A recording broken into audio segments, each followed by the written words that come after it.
Matt.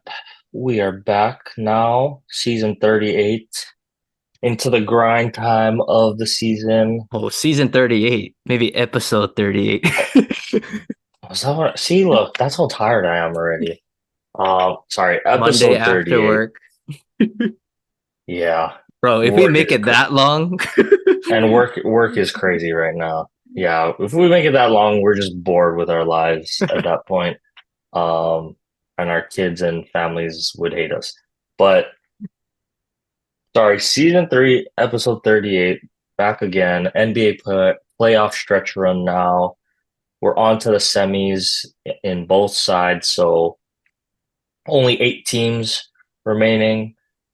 We got to round out some of the first round playoffs in the past week. So, real quick, we can touch on them, give our reactions on them. So, we'll start in the East with that. Knicks and the Sixers.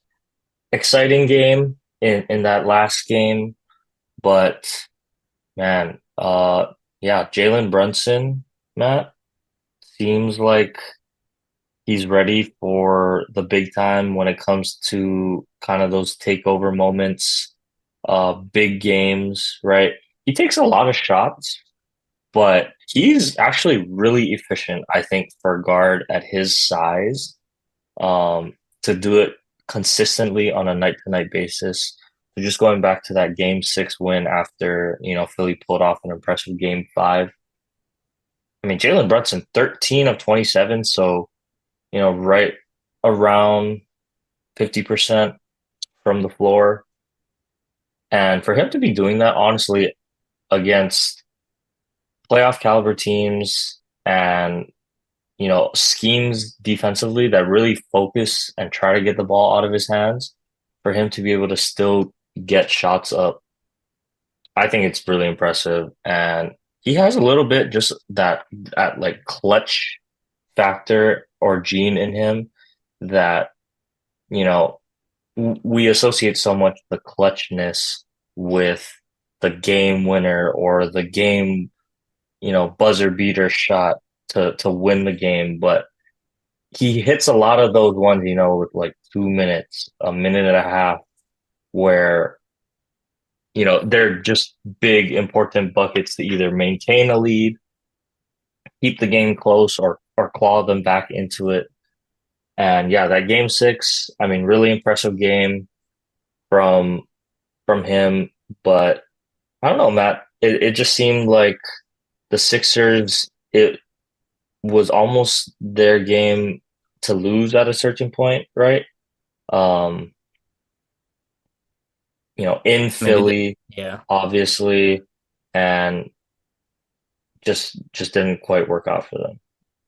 I think coming off the game 5 win, stealing a victory on the road, right, going back home, it's I wouldn't say it was like a like they don't have the most pressure. I thought honestly the Knicks had the pressure in this one to close them out. There's something about you lose a game on your home floor in game 5, you kind of have the pressure to like close them out because I feel like if you go to game 7, I truly don't believe home court matters to a certain degree because it's like you just throw all that out the window. It's just one game, right? Your mind just goes wherever it wanders, right? So does home court really matter at that point? Maybe to some degree, but when there's pressure, that kind of trumps everything. So I feel like the Knicks actually still had the pressure to win that game. But, you talked about Jalen Brunson. His ability to close games is really impressive, honestly, because I look at it where it's like, the Knicks are going to, in a close game, exactly who's going to get the ball. They throw double teams at him. They try to get the ball out of his hands and make somebody else beat them. And he still finds a way to either make a play on a pass or hit the shot. But ironically, in this game, I believe it was Josh Hart who hit the go-ahead three that really put the Knicks up in the comfort seat, in the driver's seat in the end of the game. And that was off a double team from Brunson. They dribble penetrate Josh Hart's open at the top of the 3-point line, knocks it down. So it's kind of like all the pieces came together at the right time. You got the alpha kind of doing it all, and then you got your role players, hitting timely shots. And that's something that the Knicks had in this game, and then Philadelphia, on the other hand, kind of really didn't have that. And I look at, yes, Maxi was off, but Embiid, I don't know, man. Something about Embiid, maybe it's just me, but after just watching Jokic, go on this run last season, and then even this year, well, at least in the first round, I'll say that against the Lakers, right? He was just a different beast, right? But it's like against Embiid, yes, he was not playing 100%, but it's just like in the fourth quarter when you need your team or when you need a big play, it's like, where's Joel Embiid? Like I just don't feel like he has that it factor, Like I feel like it's more Tyrese Maxey that's kind of taking the throne. So just a little, I don't want to say disappointed because Joel, to his credit, he was playing hurt, not at 100%, and I respect that from athletes like him, Anthony Davis, Jamal Murray, right? They're just playing through injuries to just help their team.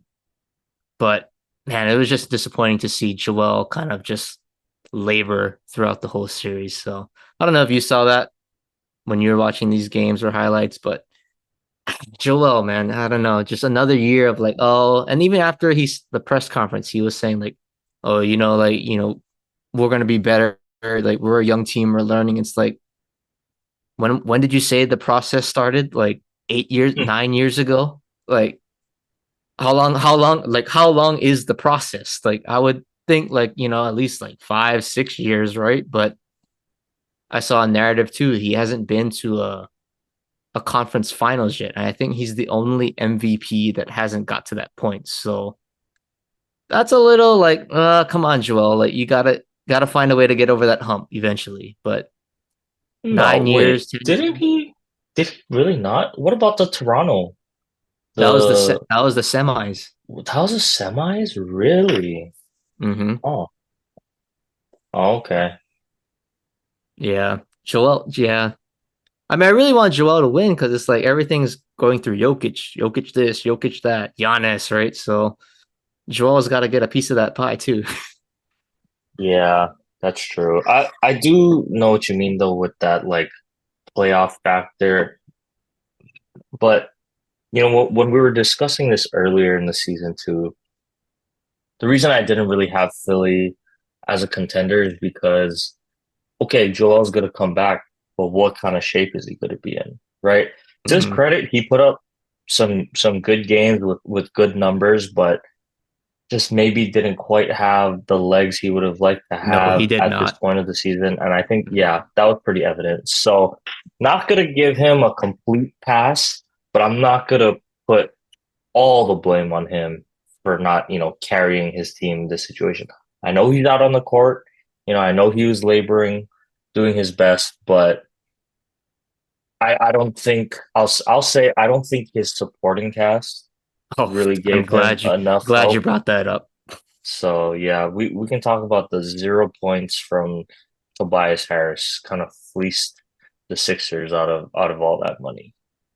I mean, Tobias Harris, man, it's like every year with this guy with the Sixers signs the 5-year max deal, and it's like whenever you need him most, he's just non-existent.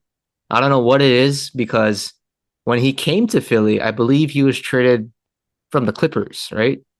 I think that's where he came from before Paul George and Kawhi were there. And he was like their number one option. And then even with Orlando before that, he was still a quality piece, I thought. Definitely a second or third option on the team. And for him to just kind of no show, like you took 2 shots, really? Like I don't know. That are you really like did he really just get shut down or was he just not aggressive? Like it's not like okay, Joel and Tyrese are still gonna get the majority of the shots, but you're supposed to be the third option offensively, and you know that Joel is not 100%, and he's giving you everything that he has with it with whatever shape he's in. And for Tobias Harris, I don't know. I'm just very disappointed because it's partially the contract. And when I look at it where like both of us are working, right? We're in business.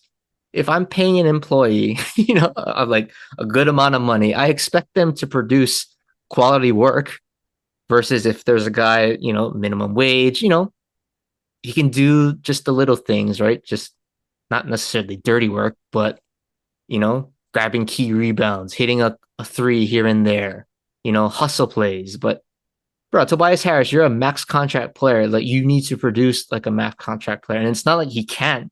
He has all the talent in the world. I just really don't know what the reason is. And it's just been a theme every single playoff. So kind of disappointing. And then one of his clips went viral. I think it was like before the season.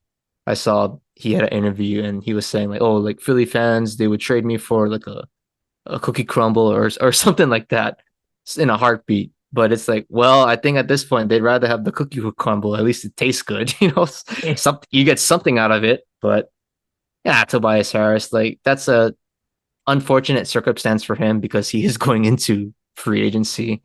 There's no way he's coming back to Philly. I can almost bet my house on that. But unfortunate for him too because he's going to lose a lot of money on the market. I mean, I don't think a team is going to empty the checkbook for him. So I don't know.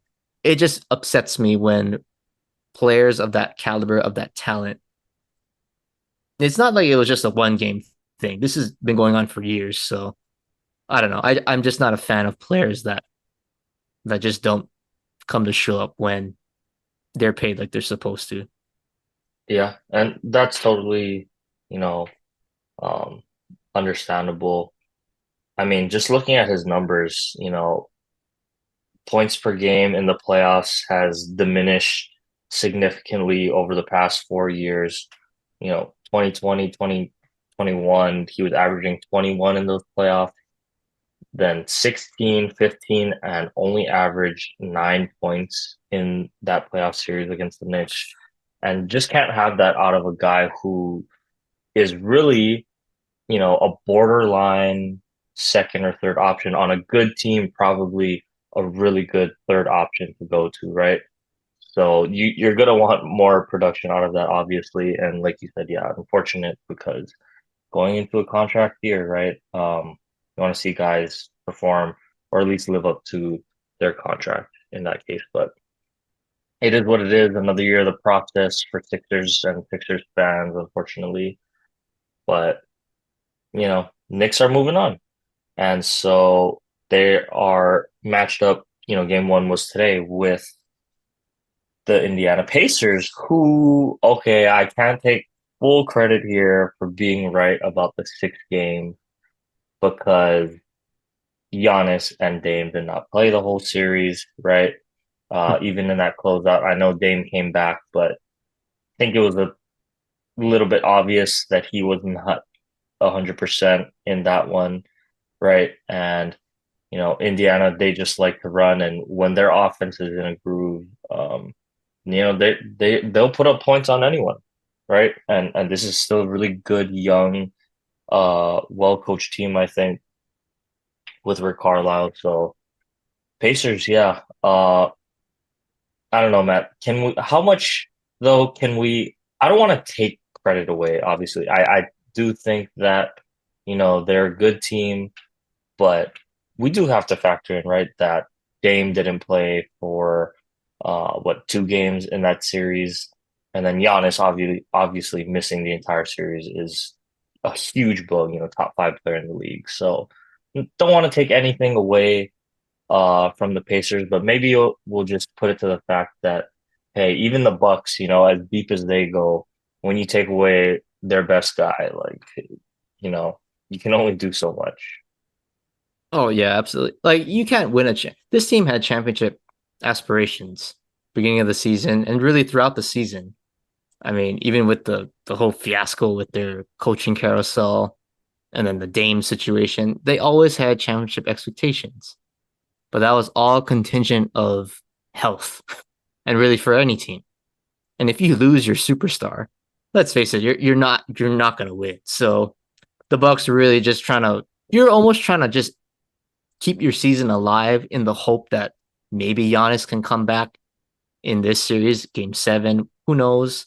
They said there was a report that he was still weeks away, so it was still going to be a long shot anyway. But you're just buying time at this point. Like, okay, if we win this game, we give Giannis an extra couple days. Maybe he can, come back and give us, 25, 30 minutes in a game. And we'll just see what happens. But yeah, you really can't do much without your best player. But I think next year, I think you would agree with me on this. They're probably gonna run it back with Doc, Giannis, and Dame. But if they blow it next year, that I think that's the final straw because there's no excuse. You got a whole off season to get healthy, and I think Dame mentioned it too in the press conference. Like he said, I can get comfortable. I know what to do now. Like in the offseason, I was trying not to get hurt because I knew I was going to get traded. But now I can put in the work. I can work with Giannis. I can work with Doc Rivers, work with the team,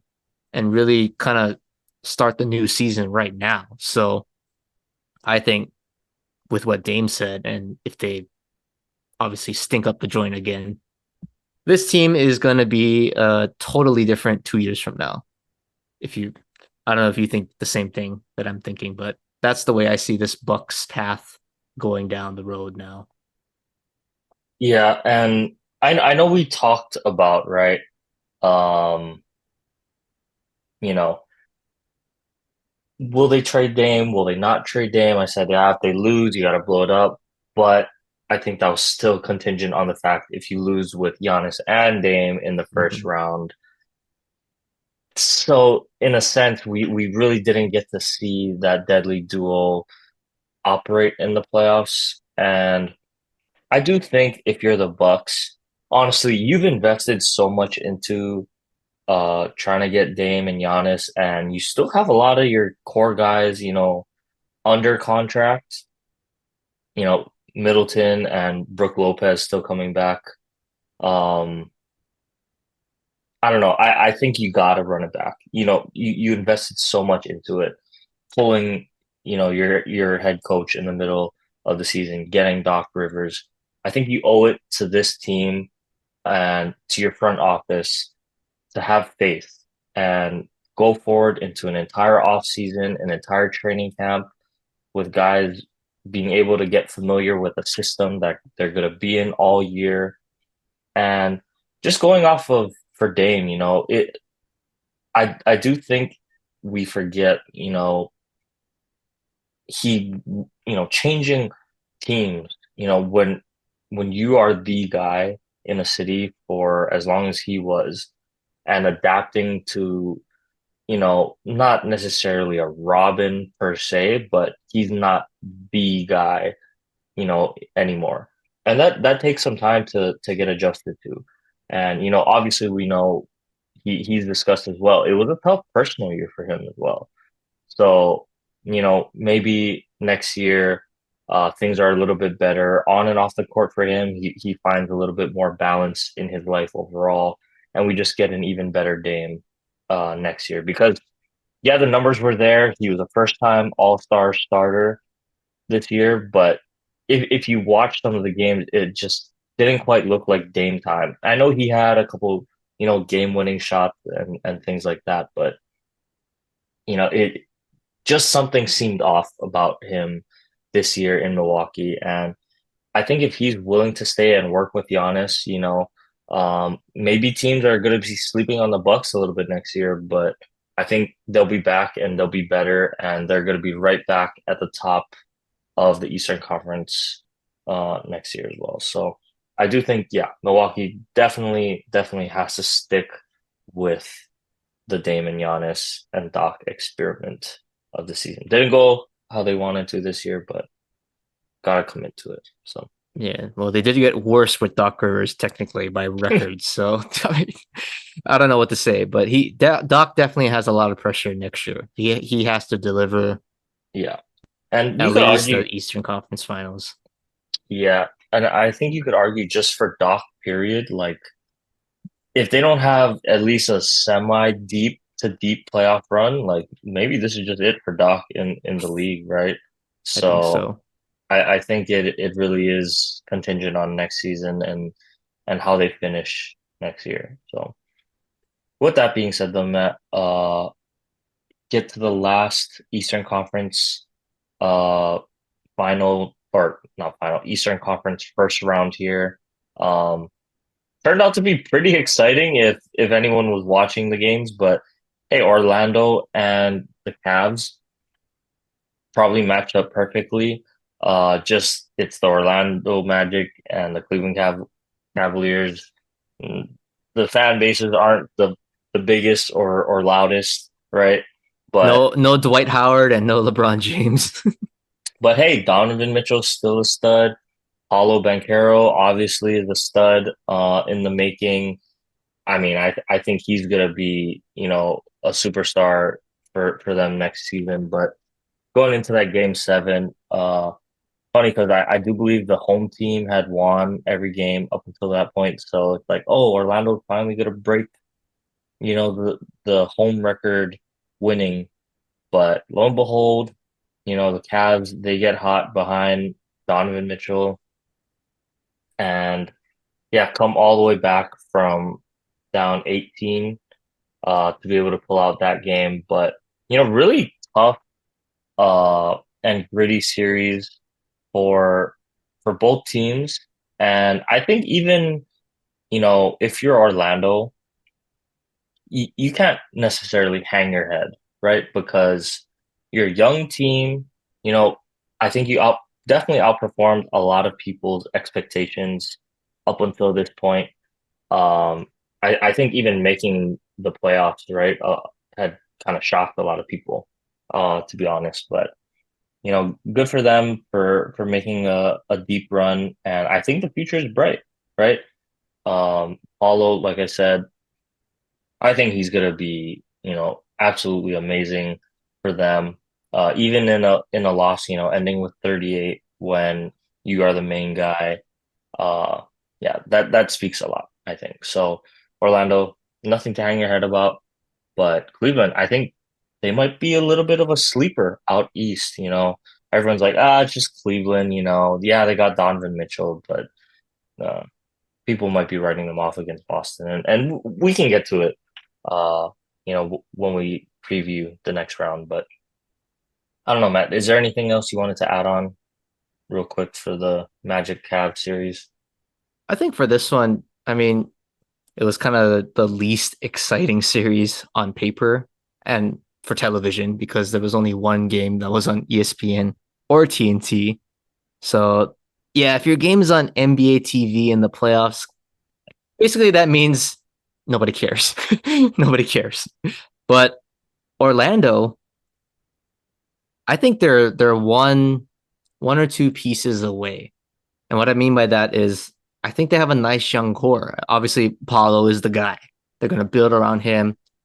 Franz Wagner had a rough game. He was 1 for 15, but young player. I think he's got game. I think he's going to be even better next year. Jalen Suggs, obviously we know him from Gonzaga. He's a quality piece. Wendell Carter, people forget he was, in college a few years ago, it feels like, but he's still young. I feel like they need like veteran. They need some kind of veteran, Hmm. like the Timberwolves with Mike Conley or something like that. They need a veteran piece in there. And I saw there was rumors about Klay Thompson to the Magic. I don't know if it's Klay in particular, but I do think someone in that age group, maybe like a low to mid 30s player. If I'm looking at their roster, honestly, I mean, they kind of need a two guard. So maybe it's Klay. You bring in a guy like that has championship, obviously a pedigree, a guy who's been to an All Star game, right? Hall of Famer, future Hall of Famer. So I don't know. I think that's something that they should look into. And then obviously, I think their bench, maybe I don't know. I don't know about Markel Fultz as a obviously a starter, but solid piece. Jonathan Isaac is a quality role player, but he obviously has health issues. So I think getting deeper is the key. But I really want them to add a veteran piece in that locker room. Not just a veteran that just sits on the bench. Like it has to be a veteran that's in the starting lineup that's playing meaningful minutes to really help Ben Carroll, to help Wagner, these young guys. So they're a few pieces away, but I hope that they can improve on this. And even next year, if their goal is to let's just win a playoff series and get to that next step, I think this team's on the rise in the East. And we all know that the West is just a total, free for all, like brawl at this point. But the East is kind of wide open for the most part. It's very top heavy. So if Orlando can kind of build their way up, you know, maybe they can be like the Timberwolves in, 2 to 3 years. We'll never know. But I think one piece away, one or two pieces, this team's going to be pretty good, I think. Yep. And we'll see what Orlando does, but definitely an intriguing destination, I think, for a veteran player like you mentioned. So yeah, okay. Well, that'll do it for the East first round, but we have to get to the other um first round Western Conference series that finished over the past week. And our, team we really like, and especially me now because they beat the Clippers with the Dallas Mavericks, right? So And I they saw go the on, Mavericks play this year, so I got to jump on their bandwagon this year, I think.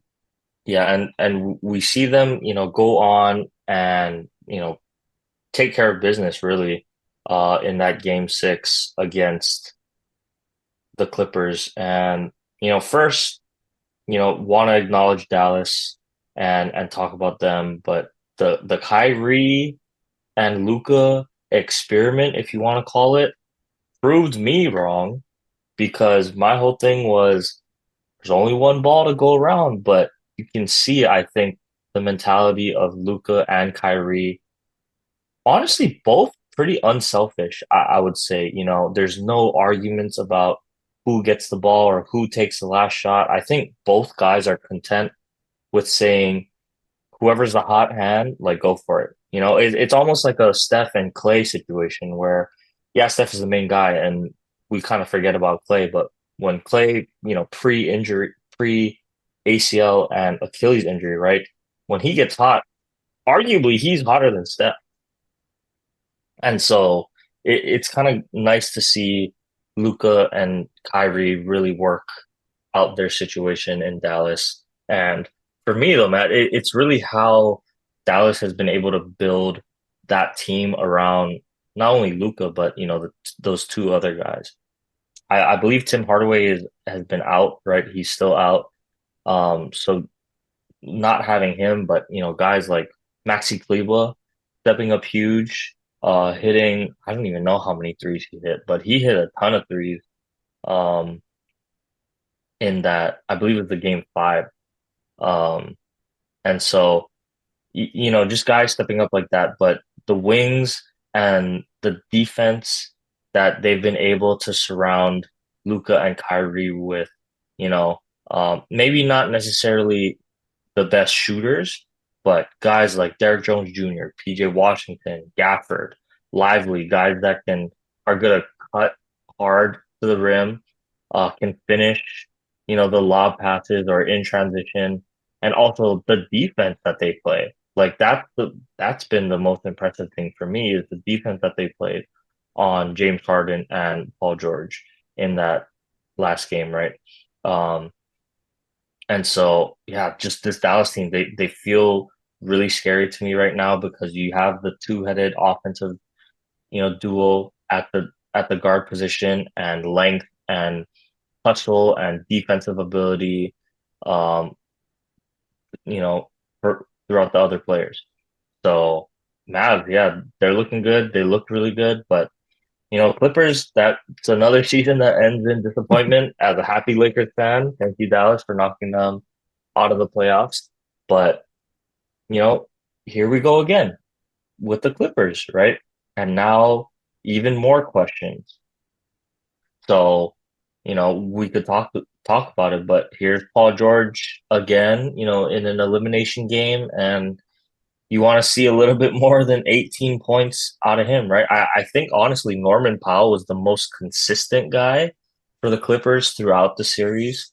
And, when you have Kawhi and James Harden and Paul George, you want one of those guys to be, you know, or maybe even at least two of those guys to really be stepping up in a big way. And here we go. Like the questions are valid, right, Matt? Like Kawhi, we finally think, oh, we're gonna get a healthy season of Kawhi. He played a lot of the games, but playoff time, here we go again. He's missing, multiple games in a series. So that injury thing, will Kawhi ever be able to play, a full season and including a deep playoff run? I don't know. Maybe it's a different series with Kawhi in the lineup. I think so, at least because of the presence that he brings on the floor. But without Kawhi, we just see, Paul George. I mean, I don't know what it is, but him and Harden just can't seem to get it done in the playoffs once again. Kind of shaping up to be the narrative of both of those guys, unfortunately. But um, yeah, Matt, if you're the Clippers, what is it blow up time? Like, Ty Lue, I think he is going to warrant some some questions coming his way. But Clippers, what are we doing? Another first round exit. I think with the state of the Western Conference and with how young these like the Anthony Edwards, the Shays, the Lucas, right? They're young. They're only gonna get better at this point. And you're a team similar to the Lakers, right? Kind of older superstars. But really the worst part of it is versus I would say even LeBron and AD, you got injury prone superstars. And when your best player, Kawhi Leonard, is just constantly not on the floor. And your second best player, Paul George, also has a rather pretty historic injury history. And not just, everybody's going to miss games here and there, but it's like when you miss significant amounts of time, months, like it happens every year with the Clippers, it seems like. So if they can't be on the floor, there's no shot for you to win, and you can't develop any chemistry with the other guys, your role players. It's like now you're asking your role players, yes, they're going to step up, and it's a good learning experience for them, but there's no continuity, I feel like. And I just feel like it's Ballmer has to just bite the bullet at this point. Like it's okay. They tried it for years. When did they same time when the Lakers got LeBron and AD together? Really. So it's been I think it's been 5 years, right? And no real, significant progress, I would say, with this core. So I think they gotta blow it up. I think Paul George, you just let him walk at this point. Let somebody else give him a max contract and they can deal with that problem. But Kawhi, maybe at least entertain. I don't know if you trade him, but maybe at least entertain some offers out there. Even with James. Actually, I think James Harden a free agent after this season? I think he is, right? I'm not sure. I think he is. Okay, well, maybe if he wants to come back on a short-term deal, but there's no way I'm throwing max dollars at this core that I'm just saying, okay, we just lost in the first round. Let's do it again. It's like Phoenix. You guys get swept and they're going to say, "Oh, let's bring it back." No, why would you run it back with a team that just got swept? And same thing with the Clippers. Yes, they didn't get swept, but still, you got to perform. You perform when it counts. They didn't, and with the state of the West, I think it's time to make some changes. At least start somewhere, and maybe that's just letting Paul George go, but to step in the right direction of getting younger and healthier at this point. Yeah, and that is tough. I think they're gonna look back, Matt, on that trade with the Thunder for Shea Oh God. for a long time because it's one thing to give up Shea to get Paul George and to see obviously what Shea has blossomed into, but also all of the picks that they gave up to get Paul George, like Sam Presti masterclass right there, obviously, um, But yeah, I think I'm on board with you if you're the Clippers, similar to the Lakers. Like, got to make a drastic change because the playoffs, I think I saw today there's only what, maybe 8 guys or something like that that are over the age of 30 or something on active starting lineup remaining in the playoffs. So that's just like ridiculous how young this league is getting. Um, even the superstars and are all young, leading their teams into the playoffs. So yeah, for the Clippers, some tough decisions this offseason. And I'm just happy that they lost in the first round again. So I'll take it. Were you ever worried Um, about the Clippers? Really? Never. Yeah. There we go. That's the truth. Yeah. Um, but okay, Matt, other than that, I think that kind of rounds us out for all the games that we haven't talked to. So a couple games have started already. I mean, series, I could say, have started already. Um, one of them being the Wolves and actually, you know what? Let's go East first. Knicks and Pacers. Game one was today, and good game right off the bat. I think this is going to be a good series. It's interesting how these two teams kind of match up. Um, Indiana, they play so fast and they're just push, push, push, push versus the Knicks, where it's like kind of a little bit slower, methodical pace on offense. Let Jalen Brunson get into his playmaking ability, and I mean, it's pretty much the starting five of the Knicks versus the Pacers and some of their depth, right? Because Tom Thibodeau likes his Villanova boys and he likes his starters. Um, so yeah, just going off of today's game, Matt, another big Look at game the from Jalen minutes. Brunson. Yeah, I mean, you really want to get into the minutes of the Knicks. 42, 36, 44. Josh Hart again plays the whole game, 48, and DiVincenzo with 44. So yeah, I mean, just kind of insane how much, you know, he's going with these guys. And I still think like, Precious Achua can give them good minutes. McBride off the bench, I think he gives them good minutes. And even Mitchell Robinson, the defense that he brings, I'm surprised he doesn't get a little bit more playing time to spell Hartenstein. But hey, it's been working for Tom thus far. I'm just interested to see how it works if they're able to move on, past this series. How are the legs gonna be of your starters? Because I think that's something to factor in. Josh Hart just doesn't. Is he a machine? Like I don't understand how he can just play. It's one thing to play 48 minutes, but it's another thing to play 48 minutes of Josh Hart minutes because That's a good he point. is a hustle guy. I mean, going back from the Lakers, right? Um, really missing a guy like him now.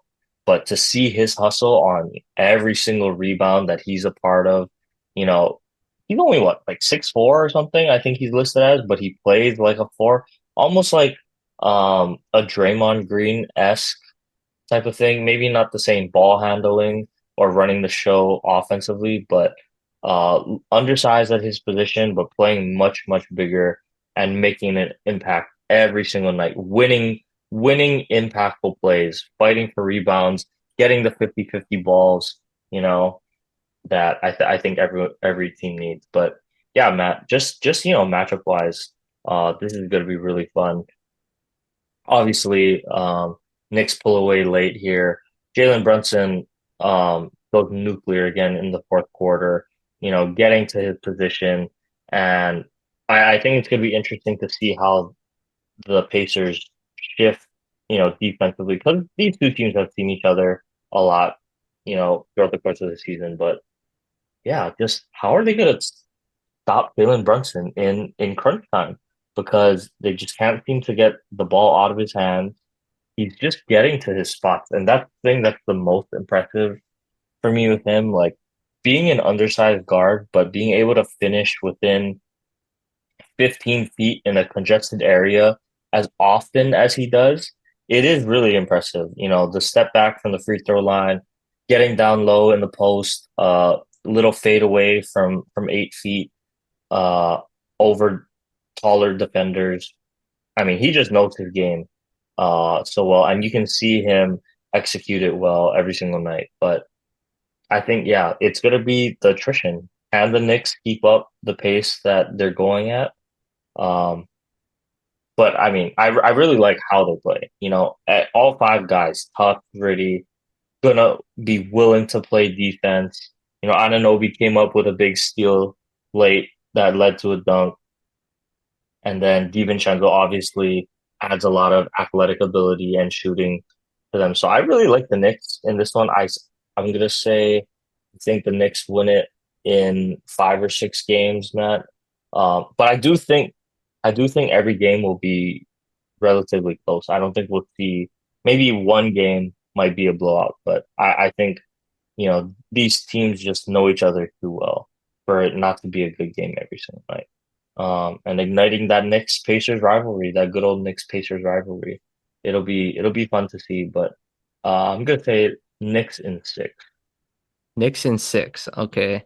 Well, I think it's a little easier to predict since they already won one, but I'll probably side with you on the Knicks, but I think this is interesting because the Pacers, you could say, obviously you mentioned it, deeper team, right? And even in the game one, I believe the bench points was like ridiculous, like 46-3 for the Pacers. I mean, what that's like absurd, honestly. And really just speaks to how Tom Thibodeau really just likes to set his rotations. He's got his five guys.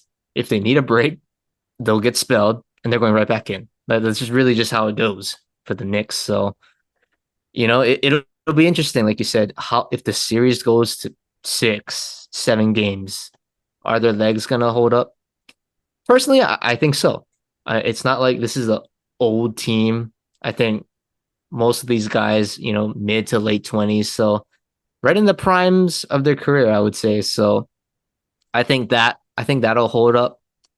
But I think what you said, as far as the Pacers, how are they going to stop Jalen Brunson? You can't. But can you get the ball out of his hands and make him make another play? Like maybe you don't have to make him score 40. He can score 30, but you're going to have to be willing to give him potentially 10 to 12 assists. Is that something that you're going to be willing to give up? But that's where it comes to the point of role players. Josh Hart, DiVincenzo, Anunoby. Can these guys knock down threes? Like, I'm not even talking like contested threes. With Brunson being double teamed, he's going to just dish it out, knock it down, catch and shoot. But I think I'm going to pick the Knicks mainly because of the chemistry. But I love Josh Hart, by the way. I think he's got to be one of, if not my favorite, quote unquote, role player. I mean, just the things that he does, it's like he's not going to score 20 plus points in every single game, but he has these like weird, like you said, Draymond kind of quirky ass box score Like the Dennis stats. Rodman-esque Yeah, type of vibe to it. definitely a better offensive player, I would say, than Dennis Rodman. But he gets 10 rebounds. He might be the leading rebounder on the Knicks, and you say he's like 6'4", which is an insane, height for a guy who plays like a four sometimes. But just the things that he does, just setting screens, guarding, the tough guys on the perimeter for the opposing team. I just love the way that he plays. And, to have a guy like that to win a championship, you need someone like him on your team. And he's just a perfect role player, really, for any team. And even a guy Yeah. like DiVincenzo, last year was with the Warriors, I thought maybe didn't get enough minutes, to be honest. And maybe that would have changed the series against the Lakers. Who knows? But we're seeing what this guy can do. He is lethal if he gets hot from three. And then even Anunoby, right? He's the typical wing NBA wing. That's what you should call him. Typical, what you want. Perfect body structure. He can shoot the three. He can slash. He can defend. And then Hartenstein, very underrated center too. Huge fan of his game. He's not gonna, put up Joel Embiid numbers, but is he gonna get you extra possession? Is he gonna set good screens for Brunson and all those boys, yeah, he's gonna do the dirty work. So I just love the role players for the Knicks. And I think it's so important for every team to have, those guys play that significant role, whether it's a rebound, getting a defensive stop. But I don't know. I mean, I'll throw this question out, but obviously we know the Villanova boys, Brunson, Hart, DiVincenzo. I think that helps with their chemistry. They played at the same time together at Nova, but I think that's going to help obviously throughout this playoff runs. I'll say Knicks in 7. I think the Pacers are going to be good because I'm almost banking on Tyrese Halliburton to show up at some point because he was terrible. Like I was watching the game, he was terrible. I mean, he had 2 turnovers in the game, but it was late.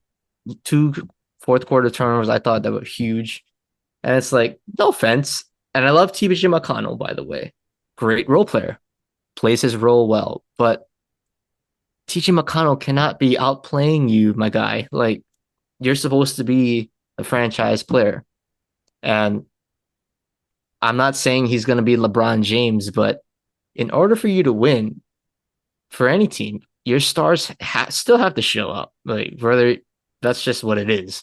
And then you know what you're going to get from Brunson. That's the thing. So it's like Tyrese, like, are you going to be, a 30-10 guy? And then one day you're going to be like, 7 and 9, inefficient shooting, not being involved offensively. Like, sometimes it's a little like, it's a roller coaster. So if Tyrese can at least be a little more consistent with his play, maybe not match Brunson, but just be consistent, you know, be involved offensively, then I think the Pacers realistically have a shot. But, he has to play better, I think. But I want to go back to the point I was making about the Villanova guys. So maybe not this playoff series, but like, you know, maybe a year or two from now is like, do you think there's going to be teams that kind of take this blueprint of like, if these guys are good in college and they have success, like, do we throw a couple of these guys on the same team, and have that chemistry? Because you can tell, like,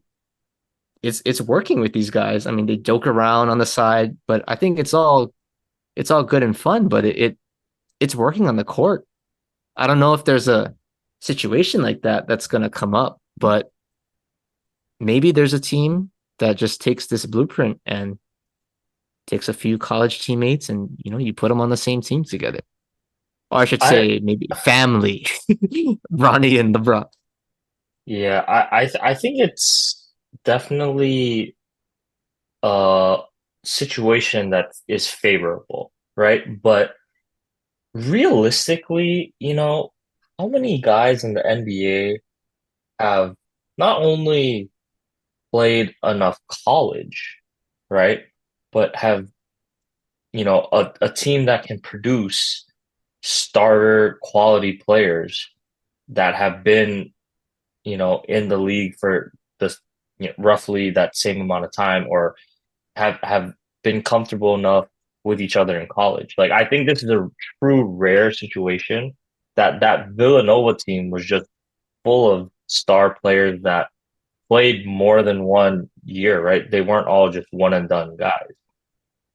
And Mhm. so, like I said with the NIL, we'll see how the one and done thing kind of shapes out over the next several years. But I think, yeah, teams would love to do it. But I don't think there's many opportunities. That's what I think. So yeah, hey, if ever take this past UConn team for example, right? If all those guys turn out to be quality NBA players, why not try to join them up together, right? But it's just how many times are we going to see that nowadays, right? That's the only thing I would say is maybe a little bit harder to look at moving forward. I'll say But UConn definitely has a shot though with Klingon, Castle. I think are going to be lottery picks, and I don't know about Tristan Newton. So I think those three, maybe 4 or 5 years from now, I don't know how they turn out, but there's a shot, a small one though. yeah, definitely a shot. Um, But who knows? Maybe it will become kind of the new blueprint in the NBA. I want to stick on the East though, Matt. I know that the series hasn't started, but getting to a preview. Celtics, Cavs. I know the instinct, right, is to go Celtics in six. This to me seems like the trap series for Boston, Matt. I think they're already looking forward to.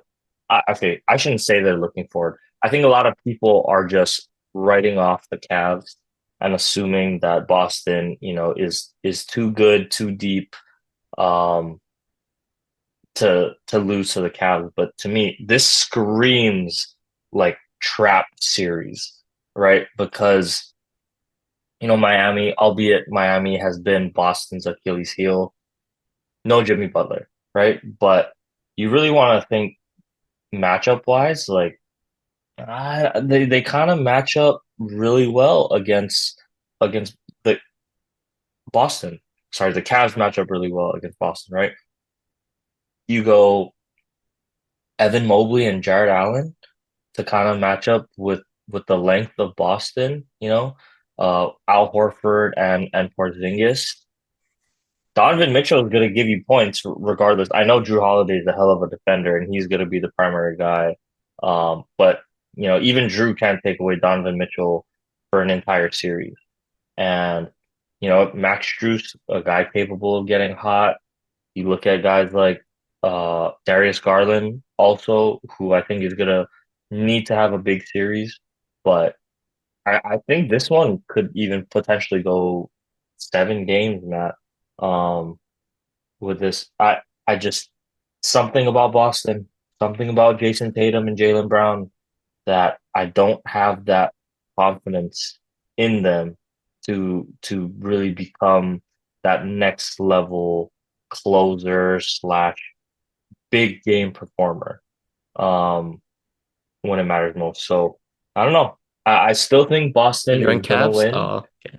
I still think Boston is gonna win, but get Boston in seven. Okay. I'm actually with you. And I don't know if you knew, but Porzingis is out this series because he got hurt. I don't think Oh, he's see, I I don't know think he he's got hurt. gonna I thought he was play. coming back. I don't think he's Oh, gonna play or he's gonna miss like he's not gonna play game one, that's for sure. I think he's gonna miss at least a few games, if not the whole. I thought I saw a report. I might be wrong, but I thought if they get to the Eastern Conference Finals, then he'll come back. But I don't think the semis is realistic for him. I think with the mm, injury that he had, I think it said it was like a 2 to 4 week thing. So with that being said, that's where I would say Celtics in seven. I, Celtics are gonna win, I think, but I would have said Celtics in five with a healthy Porzingis. But I think with him being out, Jared Allen might have three or four 20 rebound games. Like honestly, like that guy just inhales rebounds for some reason. And then Mobley, his length is a problem. He's a true shot. Well, even him and Jared Allen, right? Shot blocking tandem. But the only thing that just concerns me with really picking Cleveland is it just seems like it's all Donovan Mitchell. Like for all these games, like Mitchell did great game seven against the Magic. And Garland did have, I think he had a few moments, but to beat the Celtics, you got to have Mitchell do his thing. You got to have Mobley, 20 points, great defense. You're going to have Garland be Robin to Donovan Mitchell. And even to some degree, Donovan Mitchell, sometimes he just can't hit, can't hit the side of the ocean. Like, he can't make a shot. He'll go 6 for 22. He'll just have one of those horrible shooting nights. So can I trust the Celtics to do that for at least 4 games? I don't know about that, but I say with the injury to Porzingis, they'll have some success inside with Jared Allen and Mobley to keep it closer than people think. So I'm with you. I say Celtics in seven, but for some different reasons, I guess. okay. Yeah, it'll be. I think it'll be a fun one to see how it turns out. Um, but yeah, let's get to the West, Matt. Talk about the first game that happened today. Sorry, second game actually of the series already. Minnesota, kind of like what we felt last week, at least what I felt, right? Matched up really good against the defending champs. And lo and behold, they're kind of the team a lot of Lakers fans are rooting for because we want to see the Nuggets go down. And man, first of all, we need to talk about the absolute like evolution and emergence of Anthony Edwards, the superstar, because we saw it in that first round against Phoenix, you know, as good as he looked, but for him to take his game and do this to, the defending champs, especially in that game one, Matt, yeah. We might be seeing, there was debate, oh, who's going to be the face after LeBron retires? I think we're seeing it blossom right in front of us, in front of our very eyes. Um, but yeah, Matt, that first game, uh, you know, with Gobert kind of playing that, they say that like free safety role, right? Really stifling that dunker spot lob that Jokic loves to throw to Aaron Gordon on the baseline so much. And I just felt like the length and the defensive ability of Minnesota was going to give the Nuggets problems. Because let's be honest, the Lakers just didn't have the firepower to keep up defensively. Uh, didn't have the size and didn't necessarily have the strength and the lateral quickness to be able to keep up. But this Minnesota team has everything. I mean, if Cat has improved so much as a defender, I think since he's come into the league. Obviously, Gobert, I don't even know what 3-time Defensive Player of the Year at this point. Uh, Probably gonna be 4, I believe, after this year. So, I mean, the defensive presence he brings, but I mean, Jaden Daniels, right? Naj Reed, Nikhil Alexander Walker, Kyle Anderson, like these guys are all capable and really good defenders that have pestered Jamal Murray, have pestered Nikola Jokic, have pestered Michael Porter Jr., taken away Aaron Gordon. Um, it is a scary sight, I think, for the rest of the league in general, because I mean, we can talk about both games, Matt, but tonight they held the Denver Nuggets to 80 points at home. Okay. Yeah, that's ridiculous.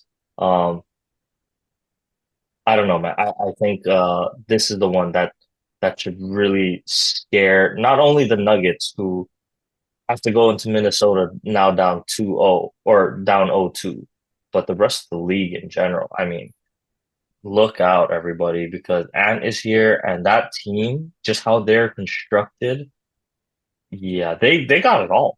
I mean, they got the young superstar, they got another, arguably 2A or 1A offensive guy in Cat who got hot tonight in game two, uh, did a lot of scoring for them.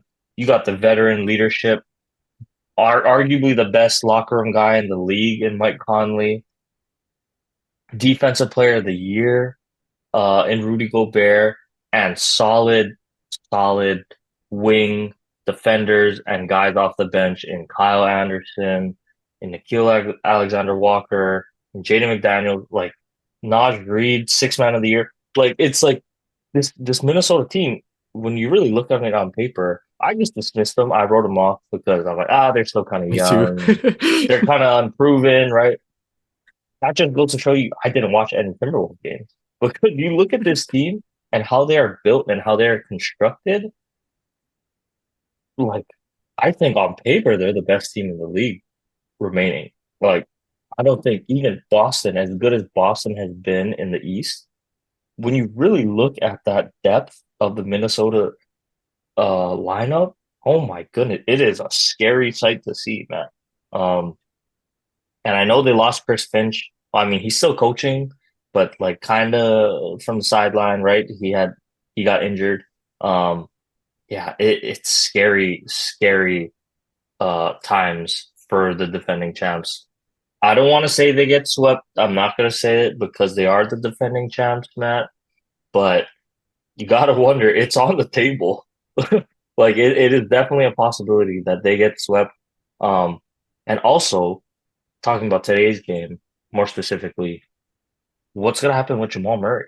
I don't know if you got to see the heat pack situation at all, but he threw a heat pack on the floor, and somehow he, first of all, I don't know how you don't get a tech for that at the very minimum. That's ejection worthy, right? Throwing an object like that onto the court, but the refs missed it, I guess. I don't, or they let it go because they're in Denver or whatever the case is. But it sounds like people are saying a potential suspension may be coming for Jamal Murray. And if you don't have Jamal Murray in Game 3 at Minnesota, you're gonna put it all on Nikola Jokic again to carry this team.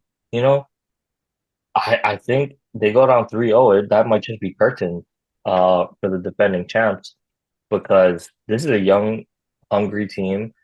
They smell blood in the water. I think they're just gonna go for it, you know. Um, and even tonight, Ant didn't have a transcendent performance. He's still at 27.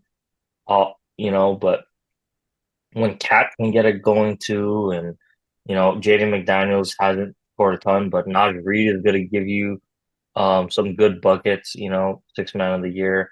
He can score at the rim or outside the 3-point line. I just really look for the flaw in this roster of the guys that they play, and I just can't find it. They literally check off everything you want in a championship caliber team, Matt, and I'm ashamed of myself for writing them off and dismissing them because it's like, they're unproven, None of these guys have really won or been to a championship game. Cat has a certain label to him.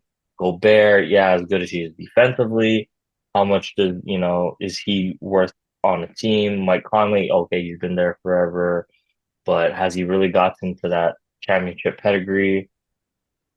But I mean, they got it all. Like now that you really look at it, um, I don't know, Matt. I think Jamal Murray doesn't play in Game 3. I think it could be a sweep. Ooh. I don't. I'm not gonna go sweep. I have to give the defending champs their credit. I think they're still gonna go down with a fight if that's the case. But like you said, we're two idiots because all we do is we watch the Lakers. That's Yep. your favorite team. My favorite NBA player is on the Lakers. I'm gonna watch LeBron games, and then we got to deal with other stuff. We're not gonna watch sports all day. So we make time for the Lakers, and then that's it. And then we just kind of forget about everybody else in the regular season. And then in the playoffs, we're like, oh, who's this guy? Oh, who's wow, this team's really good. We just kind of we don't pay attention. So to our faults, we're terrible analysts. But now we're in the playoffs.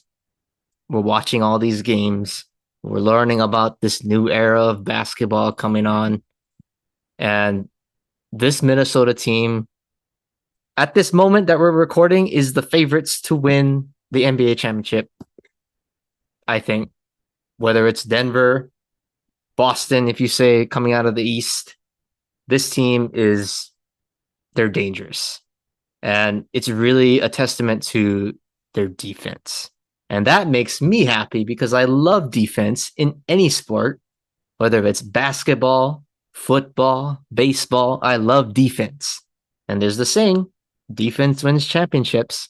And this team was the number one rated defensive team in the NBA for the regular season and the postseason. And I'll stick with game 2 as far as defense. But I mean, really the whole game, but that first half, I mean, I don't know if you were watching the whole game. I watched the whole game. That might have been the greatest defensive performance I've ever seen watching basketball. That was just unreal with who they were playing. Nikola Jokic, you could say best player in the league. Jamal Murray, clutchest playoff performer right now in the game. Defending champs, they just knocked out LeBron James, the GOAT. They said, we do not care. I mean, the guy that that popped off on my screen, Nikhil Alexander Walker. I mean, he was, had a lot of hype, I think, earlier in his career, but man, the role that he is playing now with this Timberwolves team, really embracing the true definition of 3 and D off the bench. He's a great compliment to Jaden McDaniels. We kind of know about him, right? He kind of broke out this season and obviously the previous series. But Jaden McDaniels, quiet game offensively, but man, when you throw him and then he had foul trouble, they bring in Nikhil Alexander Walker. It's like the exact same players on the floor. And I mean, they were saying that he was smiling like when he was guarding Jamal Murray and Reggie Jackson. It was like he knew exactly what they were going to do because he knew that they could match up. And it really did show because Jamal Murray I've never seen Jamal Murray so like frustrated and animated like that. Like he couldn't do anything. I mean, when he got something, there's a double team, a late closeout. I mean, they just trap and swarm him. It was unreal. And then it leads to frustration. Like a lot of the Denver players were whining about every single call. Jamal Murray obviously threw the heating pad out of frustration. And it was just like, man, that was like that's just like taking your soul. And you do it on their home floor too. And I don't know. See, we watched the Lakers so much. It's like this is literally like a you show any team this. This is how you play defense. They switched when they had to. If they had a mismatch, they help. But it's like, man, the way that they defended Jokic was really textbook, and really it's a testament to Cat. I mean, Gobert in game one because he didn't play in this one. Nas Reed was terrific. Obviously, offensively in game one, he had that huge fourth quarter, but defensively, his defense on Joker was just outstanding. I mean, no other way to put it. But this defense is they're so connected on defense. Like you can tell they're not taking plays off. They were just like, we want to send a message. I don't care you're the defending champs. We're gonna clamp you down. And that goes back to the thing where I was saying about Denver's bench when we talked about it last week. I think for them, the way that they were going to have to win and elevate was they're going to need help from the role players. We know the starting five is legit, but we said Jamal Murray is injured. Reggie Jackson is injured. KCP got nicked up late in the Lakers series. So how are these guys going to hold up? And then sure enough, Reggie Jackson leaves the game in the fourth quarter. So I don't know. I really don't know like where Denver's depth is going to come from because I think that's what's hurting them right now is Minnesota. They're young. They're just flying. They can fly up and down the court. Denver, they like to play slow, kind of methodical basketball, but how do you how do you score against them? It is if you slow it down, right? Like if you want to play fast, you don't let them set their defense. But then, that's kind of playing into Minnesota's game, you could say. But if you slow it down, you're going to have to deal with that tenacious half court defense that is just in total sync. So, I don't know, man. Like we said, Minnesota. I think I said Minnesota in 7. I might have to change my pick. It's 5. I don't even, I mean, yeah, I don't know if I would I'm say gonna give 5. Denver 1. I'm gonna give Denver 1. But with But do what you, I'm seeing, with yeah, what I'm saying now, like I want to just say Minnesota's gonna sweep them because me too. I haven't seen anything. Like what adjustments could Denver possibly make offensively? Like defensively, I'm sure they can. They're gonna take the ball out of Van's hands, and you're gonna do what you're gonna do. But how do you break the full court pressure? How do you break the on ball defense and rotations that Minnesota has? I don't know. We're not the NBA head coaches, but Mike Malone got some work cut out for him, man. Oh, I can talk to you about how you stop Ant. You can't because I saw them throw KCP. They tried Aaron Gordon in the second half. Ant was just having his dance and he just blew by Aaron Gordon like it was nothing. They throw double teams at him. He's hitting the dude literally looks like MJ and Kobe. Like he's in like the mid range. He's backing him down. Oh, I got 3 seconds on the shot clock. does the, classic, mid-range fadeaway. It's like over two guys. Look, there's nothing you can do. You can't do anything. So I don't know. I really don't know how you stop him because I really thought Ant had the most quiet 27 points in these playoffs in this game. It didn't feel, it wasn't like he played bad. It was just maybe their defense was just so good that it's like, he was getting a lot of easy shots. I thought, wasn't really forcing anything. So I, I don't know. I really don't know how you stop him. He just looks so poised out there. Like it doesn't matter if you throw a double team. 22. He's only 22. Oh man. Yeah, well, Yeah, the league's in good hands, and to say then the least. and they went on a like I think they went on a 21-3 run in the first half. And if I'm not mistaken, Ant was either on the bench the whole time or the majority of the time, or really didn't, you could say, score. So it's like, man, like I mean, we know this guy can easily score 40 or 50 points, but it's like if these other guys are just doing it all for him and he's kind of just picking and choosing his moments to be great, it's like, oh yeah, this team is dangerous. And you talk about what's going to happen for Denver. What are they going to do? Rudy Gobert didn't even play. Like we still have to factor he's a multi-time defensive player of the year guy. He's coming back next game, I believe. So like I don't know. It's like they gain an all-star player. Denver loses a role player in Reggie Jackson, possibly. Jamal Murray is, you could say, maybe suspended. He's definitely injured. So man, I don't know. I don't know. I think Denver is they're I'm giving them a courtesy one game, but I would say I want to say Minnesota's gonna sweep them, but I'm I giving me really five. want to say five, but I like, are they really gonna beat them three times on the road? Like it's just hard for me to see that from a defending champ.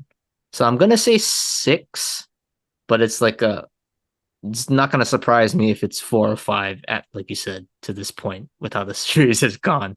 I am shocked, Me really. too. Yeah. Well, whoever moves on in that series is gonna have to play the winner of the Thunder and the Mavs. This is gonna be a fun series, I think. You know, you got the young superstars out in OKC, Chet, Jalen Williams, obviously Shea, going up against the dynamic Kyrie Irving, and always fun to watch Luka Doncic with those high flyers. I think it's going to be a great series. Um, I do think this is going to go 6 or 7, Matt, but I'm sticking with my Dallas pick just because of the little bit of veteran presence that Dallas has, but also the defense. I think the defense that Dallas has played and that they played against the Clippers is going to matter. If they can play without fouling, um, I do think it's going to be a good series regardless, but I would say Dallas in 6 at this current moment. So Ooh, that's what Dallas I'm in feeling. 6. I think I'm with you on the team that's gonna win this one. I like the Mavericks for a lot of reasons that you said, but I feel like they match up pretty well. Like in terms of, see, defense. It goes back to my theme of defense. Like I think the key, obviously Shea is gonna do his thing, but I really think Chet is kind of the key to the Thunder. It's like if Chet goes crazy, this team is gonna be tough to beat against anybody. But there's times where if you're physical with him, like he's still young. Like he's still got to put on some muscle. He's got the skill set, he's got the game. But if you bang around a little bit in the playoffs, you can get to guys like that. And I think there's one guy on this team that matches up physique wise. That's Derek Lively. I think Derek Lively plays so well. Another guy that I like, plays his role well, works well with Luka and Kyrie in the pick and roll. I mean, you talk about the Aaron Gordon getting the lobs. Derek Lively gets a lot of lobs from Luka and Kyrie in the pick and roll. So I think defensively he can be a force. And Daniel Gafford has kind of, turned around his career, I would say. Kind of a journeyman, played with the Wizards, I think, before, but he's found a nice role. And then you got PJ Washington. I think that's going to be a huge piece on the wing you can throw at even Shea or Chet too. So there's a lot of length on Dallas, and I think that's going to be huge to at least containing Chet Holmgren. But it's still hard. I'm going to put it to the sense where it's Shea.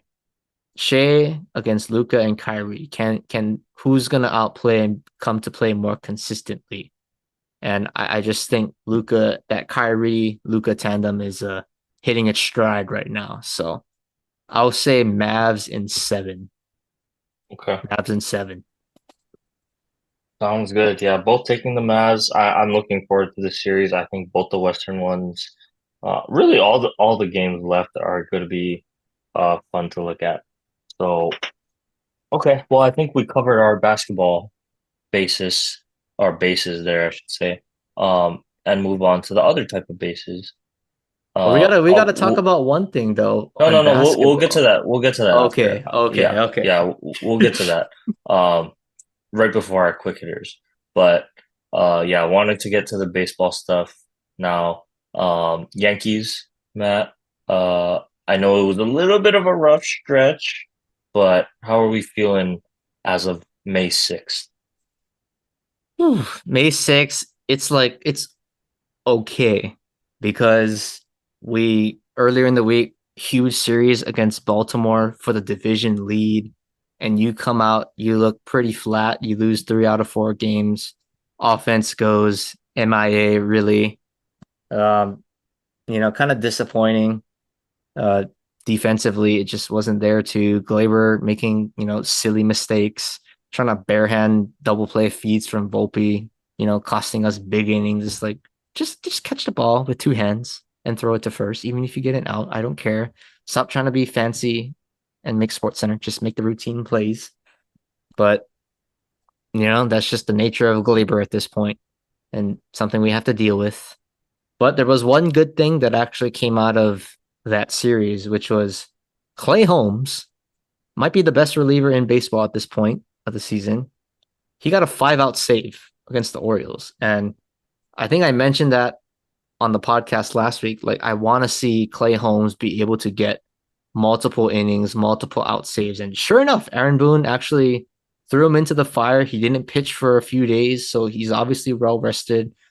You're already, I think at that time they lost 2 games in the series, right? So you got to get back on the winning track. So I like that he was able to throw him out for five outs, and I'm not asking him to do that every single time, obviously, but rivalry game against the Orioles, the team that you're trying to catch, yeah, I think that qualifies as a pretty big situation for him. So I like that move by Aaron Boone.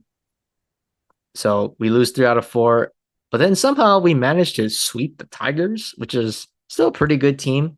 They got great pitching. Uh, game one, just wanted to pull my eyes out for 8.5 innings with their hitting, but they somehow woke up the bats in the ninth inning. We get a walk off, but again, game two, Clay Holmes gets another 1+ inning save. He gets 4 outs to close it out in game two. So really good to see. And then really for the series, a breath of fresh air, I guess. But Aaron Judge is starting to hit the ball a lot better, actually. Last 13 games, hitting over 300, slugging over 600, OPS over 1,000. That sounds a little more like the Aaron Judge that I know. In the Tiger series, 500 average, so he was hitting, and I think that's a huge thing. Obviously with Soto, he had his moment again, had a big 3-run double in the last game. So they're still doing his thing, but obviously if Judge can really kind of pick up the slack a little bit, that's going to help us win a lot of games, honestly, because our offense is still not clicking, I think, where it needs to be. Um, but at least we had timely hitting in that Tiger series. And credit to Giancarlo Stanton, because he was one of them. So I'm always on his ass about, something. But, you know, they were okay. They were okay. But this week is another tough one. They got the Astros coming into town. Everybody knows the history. So It'll be a fun one. So while they're down, let's keep them down, step on their throats, and do it some more. So that's all I gotta say. But when you're 10 games above 500, I guess you can't really complain at this point of the season. So yeah, they did all right. They did all right this week. Okay. Well, yeah, just getting to my Dodgers real quick then. All things looking nice and blue for my Yeah, boys. I mean, uh we are rolling. The offense has finally showed up. Um, Good news, we got Walker Bueller back tonight. Little bit of a tough start, but it's his first game back in almost what, 2 years since 2022, I think was his last game that he pitched. So I'm gonna cut him some slack. It might take a couple to get back to old Walker Bueller form, but I mean offensively, Matt, what else can you really say, right? Um, won 12 out of our last 14. Yeah, that's pretty good. I'll take that. I know at the time it was a 6 game win streak. Going back to last week. Now we're on in the midst of a current 5 game win streak. Also, going off of that, beating Arizona 2 out of 3, and really should have won the game that they lost on a walk-off. But we swept Atlanta, that was a Matt, good and series. that was a great series for us. Andy Pages emerging as a rookie of the year candidate for us. He's hitting over 300, just somehow finds a way. But yeah, his walk-off was huge to really kickstart that series. And then the bats never fell asleep after that. 11 runs, Max Muncy hitting 3 home runs in a game. But really, I mean, Shohei has really woken up, Matt. And the thing with him, he was struggling with guys on base. I don't know if his approach changed or what they kind of tweaked with his swing, but it's really good to see him, these past couple games when he's hitting 450 plus foot home run. He's doing it to center, left center. And that's when Shohei, uses the whole field because he is capable of. I mean, good luck, honestly, because I think, when he was in that full mentality or his swing was, he's just pulling everything hard. That's great, but when he can use the whole field like that, his it's almost like his bat like path, right? He also has the leverage and ability to spin the ball going the other way with like how his swing is, right? 'Cause I think sometimes when he pulls it, even though he hits it really hard, he can kind of get on top of the ball a little bit. So there's some of that top spin, but when he's letting the ball travel just a little bit more and trying to go the other way, it's like he's keeping his hands back and is able to generate that backspin with the power, and that's when you see the 464-foot home runs come out. Yeah. Um, I think Shohei, and I'll add to your point on that one. Like I was watching some of the games that they played against the Braves, and like obviously I saw Shohei's home runs. It's he's just a freak. But I thought one of his better at bats. I don't know if it was against Freed on Sunday, but it was like a two strike approach. It was like I think it was like an outside pitch, maybe like a slider. Almost like peppered it to left. I was like, it's just a single, like no big deal, right? But it's like you said, when he gets pull happy, he would either, sometimes he gets a little like out of balance and he's like kind of twirling, when he strikes out, getting into that pull happy mode. But for him to just kind of stay back enough, pepper it, like he's strong enough and he's fast enough to, if you need to steal bases. But man, if Shohei is using the whole field, I mean, you can't stop the guy. I mean, Max Fried is a pretty good pitcher in this league, so made him look silly on Sunday, and then even I think today, right, he had a home run too. So mhm. I don't know, man. I Four for think pitch four. I mean, at this like, point, you gotta walk him. Like, I mean, as crazy as that sounds, I'm taking my chances with Freddie. Maybe you can get him to roll into a double play, but Shohei is just he's in a groove right now. And if there's a base mhm. open, you're not even gonna see a pitch. Just walk to first. Mookie goes to bat. Just walk to first right after him. Yeah. he's in a groove right now. Yep. And, he's leading the league in average at 370. I'm not expecting it to stay that high, but Triple man, crown? it's just it's on the board, right? It has to be. I think he's at 11 home runs now on the season already. 27 RBIs, 370 average. Yeah. It's just crazy because, you know, I was thinking, yeah, I think he'll improve as a hitter this year because one less thing, he has to worry about with the pitching. He can really Mhm. focus on just hitting this year. Did I see 370 with 11 home runs coming, at this point in the season? No. I would have been happy with 285 as an average and this many home runs, honestly. But the fact that the average is up that much uh just speaks, you know, volumes to his work ethic, the Dodgers, ability to help him in his hitting. Because yeah, the three-headed monster, it's really a four-headed monster with Will Smith with how he's swinging the bat. Max Muncy, so improved from what we've seen him the last 2 years. I think the pressure also, he doesn't have to be that cleanup guy anymore. Really helps him there. And then Oscar Hernandez, I think that's the pickup of the offseason, to be honest. I mean, outside of Shohei and Yamamoto, but the kind of unsung pickup. I mean, the bat and power that he's brought as well. Um, has been huge for us. And now Andy Pages finally helping solve kind of that bottom of the lineup average and getting on base problem. Yeah, things are looking real good for us Dodgers fans. And we're only going to get healthier. Blake Trinan also came back.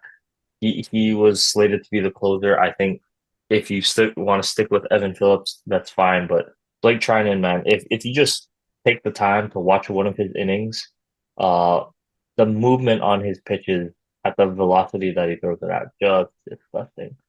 So happy to have him back in our pen. A big guy for us moving forward. And yeah, I'll just say feeling pretty good about the Dodgers right now. Don't want to get too ahead of myself. Obviously, it is early May, but so far so good for my boys in blue. Um, but Matt, with that being said, I think yeah, we wanted to talk a little bit about something. Um, I don't really care about Arraez to the Padres, to be honest. I know it's a good No? pickup for them. It's a good pickup for them. But until one of these big pickups actually does something to help them start winning, then I'll start paying more attention to it, right? Like I'm not even trying to throw shade at this point, right? But they add Xander Bogaerts, Yu Darvish. Okay, he kind of helped them a little bit. They had Juan Soto last year. I don't know, people kind of forget about that. Uh, you know, didn't look too hot for them. So it's like they're adding all these pieces, but they're still staying at. I don't even know if they might be second in the division. They're probably hovering around 500, which is if you're a Padres fan, that's not what you want to see with the amount of money this team has spent on going after guys like that. So I'll just leave it at that. I think Arraez is a good player. He will definitely help them out, but something about the And Padres, I don't yeah, know. in their defense, I believe the Marlins are paying like the majority of his contract, so they're getting like a minimum wage player in terms of salary, and then you're getting a batting champ in your lineup. But I mean, I guess I would do it because of the money. But if you're looking at like the position fit, I believe he's DHing. Like, are you really gonna have? So maybe it's just me. I hate full-time DHs, but you're really gonna have Luis Arraez full-time DH? I mean, they got so many shortstops or middle infielders playing around the whole lineup, you could say. Jackson Merrill is a natural shortstop. Tatis, obviously, natural shortstop. Bogarts is a shortstop. He's playing second. Machado, I guess but he could play short. Jake Cronenworth is a middle infielder playing first base. Luis Arraez, I mean, he's a middle, second base, first base kind of guy. So there's just a plethora of shortstops. Like, don't you guys want to get maybe a natural outfielder or something like that. But yeah, like you said, Padres sexy team on paper, man. I gotta say, but yeah, that division, you guys are just gonna. I don't know. You guys might win that division by 20 games at this point. It's getting ridiculous. Like the AL East is just a bloodbath right now. It really is. So I don't know. It's just like every game counts. But you guys are just kind of cruising, coasting to the finish line. Everybody knows you guys are gonna win the division at this point. So I guess for you, yeah, just punch your ticket to October and May. Yeah, if Must only it be was that nice. easy. If only it were that easy. Right now, it's So yeah, looking that easy. it is, but still got a lot of baseball left. Don't want to get too ahead of myself here. Um, but anyway, Matt, uh, why don't we get to a little bit of a fun segment that you had here?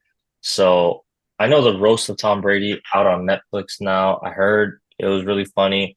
I also heard it was pretty brutal, from Oh, some of the some clips that I some of watched. them. Some of them were pretty brutal. Not family rated at all, I would say. Um, but yeah, little fun here, Matt.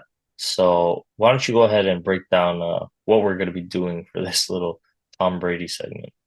Well, in the spirit of the Tom Brady roast, I figured, you know, it's maybe like a two-part thing. So the first one, um, I guess with the spirit of Tom Brady being roasted, obviously people can say what they want. Is he the greatest football player of all time? Yada yada yada. But I guess the first part is who would be the next athlete that kind of steps into this platform of, I would say, being roasted. Like, I don't know if it would say who is the best athlete that would do it, but it's like who would be the person that would be funny to see, like to watch as a casual viewer. And then we'll do our second part, which is I guess we'll keep it UP edition, but if we had to do like a lineup, maybe our top three, who would be the best candidates to just get absolutely flamed by our friends. I think that would be a funny list that we could kind of put together. But why don't we go with the athlete first? Do you have an athlete in mind, or you want me to go first? Why don't you go first? Okay, I think since it's Tom Brady, kind of the goat of a sport, it's got to be a successful person. I'm not gonna say this person is gonna do it. I think, but if he did it, people would definitely watch, and I think that would be LeBron. Like, I really think if LeBron somehow, when he retired, was willing to do this, the internet hates LeBron, first off. So could you imagine what people think? The only problem is, and I will say this, LeBron has done nothing wrong, like that we know of. So, like, I don't know what they would flame him about, but I think it would just be funny to see LeBron like get roasted and what people would really say to his face, kind of thing. I think LeBron would be pretty entertaining. Okay, you went LeBron. Let me Maybe it's just me see and LeBron. Or who like would be. like A-Rod, maybe A-Rod would be a because A-Rod got a lot of baggage on his uh on his resume with the whole J-Lo thing, the steroids. Yeah, A-Rod would be pretty good actually, I think. Let me think. I guess if I had to pick, I would do someone funny, like who would get real mad. Like, you know who we should do? Who should put up there? Stephen Kevin A. Durant. Smith. Boom, right there. Nah, I mean, if we had to say athletes, Skip, yeah, skip. I would say like either yeah, Skip, Skip uh, would be, oh god, that would be so bad. like like just put Draymond Green or put Patrick Beverly up there and let them just Oh run off the stage god. and start swinging on people. Like I don't know. I think that would be funny if it was like, Draymond or Pat Bev who would, maybe get all fired up and I don't think and they want to get sued or, Netflix to get sued, but yeah. it got to be someone that has like composure, I think. I don't know. That does That's just not me. have composure. I just think it'd be funny I mean, to see that it would be happen. funny. Yeah, Skip Bayless, now you brought this the Stephen A one. Skip Bayless would be hilarious if he actually did that because people yeah. hate that guy. People will be showing up, Oh lining up my God. outside to be able to get a chance to roast Skip. Yeah.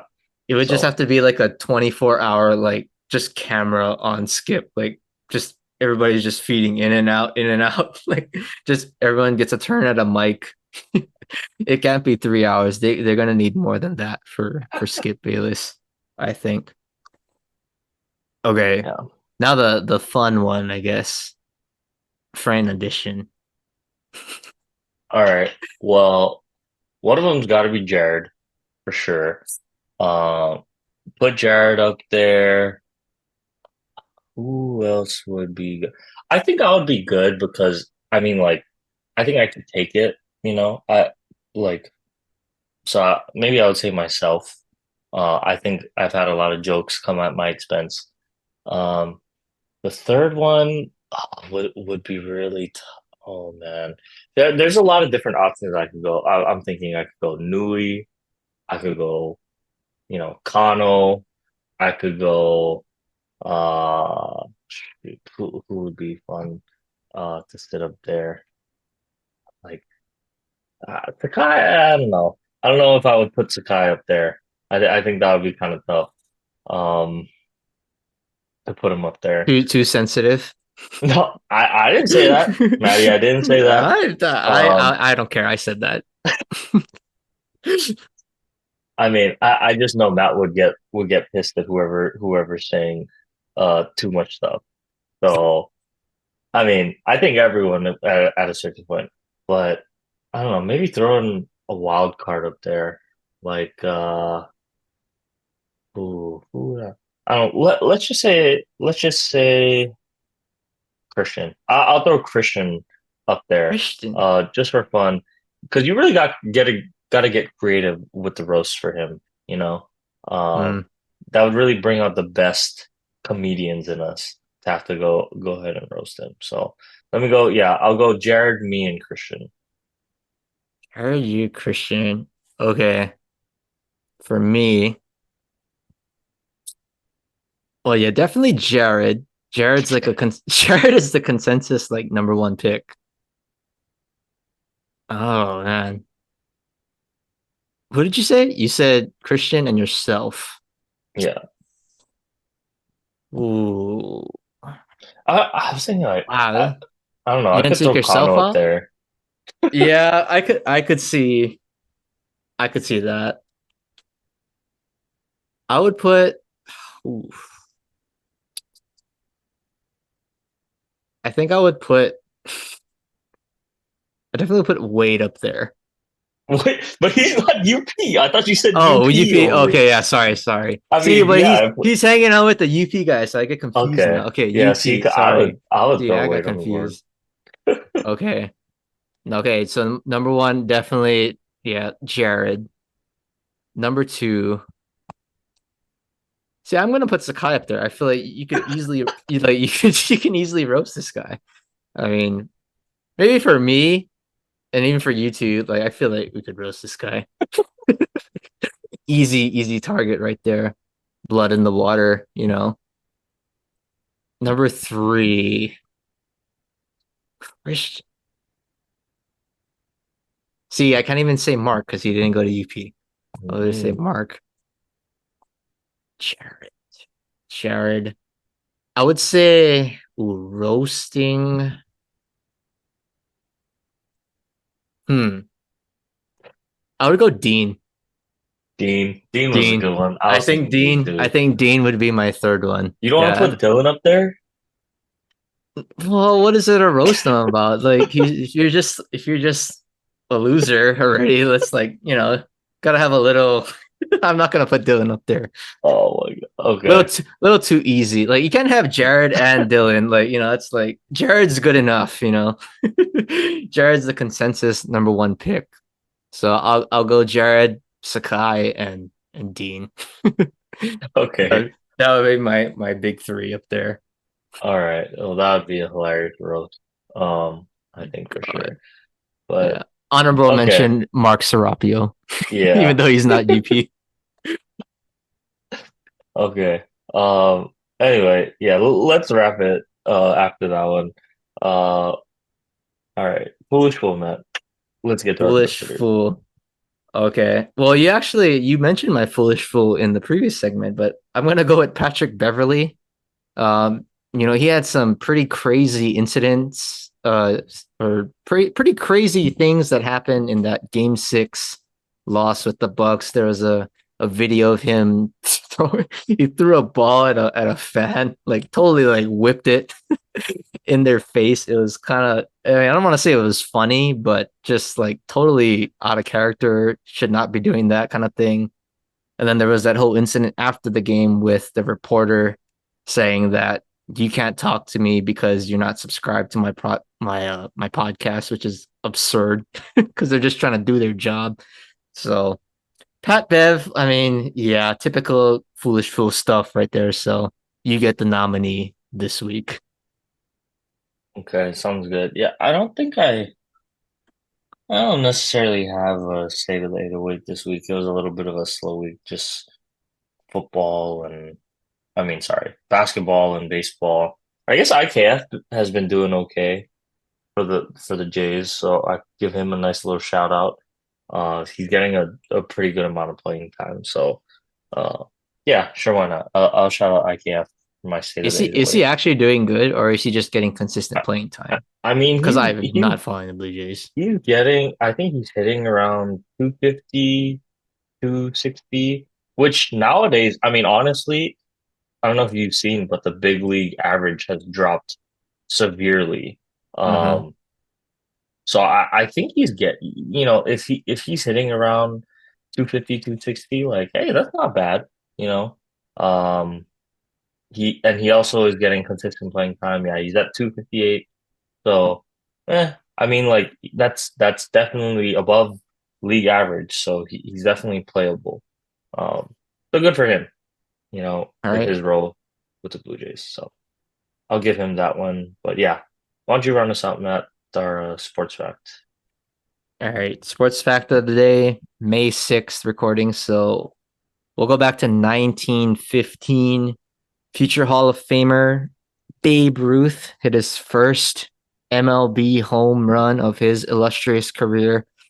Oh, and by the way, he also pitched 12 innings in a Boston Red Sox win against the New York Yankees in extra innings. We all know the story of what happens later in his career and who he plays for. And that is the start of the Yankees Red Sox rivalry because of Babe Ruth. So 1915, man, that's over 100 years ago. We're not even a thought in the world at this Mm. time. All right, Yeah, sounds that's it. good. Sounds good. Okay. Well, yeah, we'll be back again next week, um, with another pod, but just more NBA playoffs. We'll get deeper into it, see how it goes. Um, yeah, as usual, thank you everyone for listening. Stay safe, have a good week, and we'll see you guys next week.